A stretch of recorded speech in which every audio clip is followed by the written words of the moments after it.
तो कैसे शिवलिंग की स्थापना करें ये हमको बताइए। बोले भैया भगवान शिव की जो लिंग है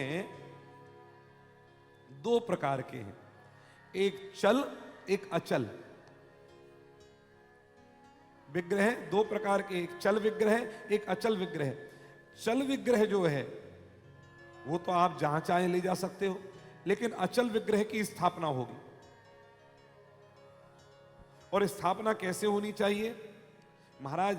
बढ़िया तरीके से उसकी पीठ हो, पीठ बनाई जाए, इस पर शिवलिंग विराजमान। देखो शिवलिंग का आकार कितना होना चाहिए? कई बार घरों में यह प्रश्न आता है कि शिवलिंग कितना बड़ा रख सकते हैं। तो शिवलिंग 12 अंगुल से ज्यादा छोटा न हो। 12 अंगुल शिव का शिवलिंग का परिमाण माना गया है, 12 अंगुल। हाँ महाराज, लिंग प्रमाणम कर्तृणाम द्वादशांगुल मुत्तमम। 12 अंगुल शिवजी का जो लिंग है वो उत्तम माना गया है।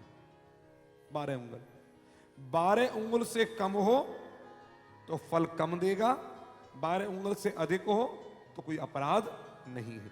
लेकिन उत्तम श्रेष्ठ माना गया है वो 12 अंगुल।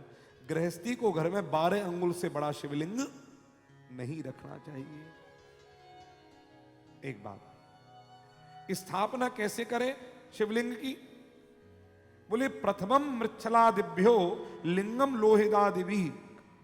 लोहा, बोले नीचे मिट्टी बढ़िया लेप लगा करके, मिट्टी का लेप लगा। में जब कभी भी स्थापना शिवलिंग की करनी हो तो पहले मिट्टी का लेप से, बढ़िया शुद्ध मिट्टी हो, श्मशान की मिट्टी ना हो, ये याद रखना।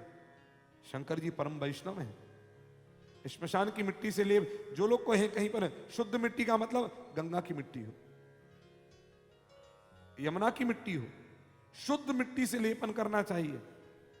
सात्विक प्रयोग हो रहा है। और उसके बाद में अगर अचल विग्रह है तो नीचे से लेकर के और शिवलिंग की पिंडी पूरी, ये महाराज अलग नहीं होनी चाहिए, जुड़ी हुई होनी चाहिए। ऐसा नहीं करेंगे शिवलिंग को ऊपर उठा लिया, पिंडी नीचे है। नीचे का जो प्लेटफॉर्म बनेगा, पीठ जो बनेगी, वो शिवलिंग के साथ जुड़ी हुई होनी चाहिए। किस विग्रह की? अचल विग्रह की। और चल विग्रह है तो चल विग्रह को आराम से आप विराजमान कर सकते हैं। नीचे की पिंडी और एक ही धातु की होनी चाहिए, यह भी याद रखना। नीचे की पिंडी और ऊपर की, यानी कि नीचे की पीठ और ऊपर की पिंडी दोनों एक धातु की हो, यदि अचल विग्रह की पूजा हो रही है तो। चल विग्रह में भिन्न हो सकते हैं। भूमि के नीचे नवरत्न डाल देने चाहिए महाराज। देखो, येन लिंगम तेन पीठम स्थावरे ही विशिष्यते, लिंग पीठम चरे त्वैकम। और लिंगम बाण कृतम बिना, श्रेष्ठ जो माना गया। देखो, लिंग और वेर, लिंग का अर्थ शिवलिंग, वेर का अर्थ मूर्ति। शिवलिंग में भी जिसमें सबको अधिकार है वह नर्मदेश्वर है, उसको कहते हैं बाण कृतम बिना। बाण कृतम माने नर्मदेश्वर। तो नर्मदेश्वर घर में हर कोई पूज सकता है, लेकिन शिवलिंग के लिए कुछ मर्यादा है। आपको किस प्रकार पूजन करना है, किस शुद्धि से करना है, उसकी विधि है।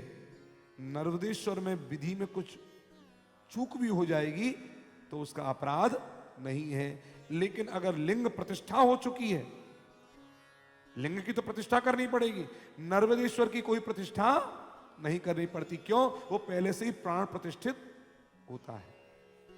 भगवान शंकर का जो एक विग्रह है नर्मदेश्वर, इसकी प्राण प्रतिष्ठा की कोई आवश्यकता नहीं है महाराज। इनके लिए महाराज नवरत्न नीचे लगाने चाहिए। माणिक, स्वर्ण जितने भी हैं वो सब नीचे लगेंगे। धातु जिसे बोलते हैं, नवरत्न बोलते हैं, वो सबके सब भूमि के नीचे लगेंगे। उस पर शिवलिंग की स्थापना होगी। और भगवान के लिए आह्वान करें, आसन देवे, अर्घ्य देवे, और उसके बाद में आचमन करके, स्नान करा करके भगवान शिव के महाराज बढ़िया सुंदर भस्म लगा करके उनके लिए, और वस्त्र पहनावे, गंध लगावे, धूप दीप दैव्य नैवेद्य ये अर्पण करे। महाराज भगवान को सबसे ज्यादा प्रिय जल है, शंकर जी को सबसे ज्यादा प्रिय तो जल है, और जल भी अगर गंगा जल मिल जाए तो क्या कहना, आनंद ही आनंद है। भगवान शिव की सबसे अधिक प्रसन्नता जल से होती है।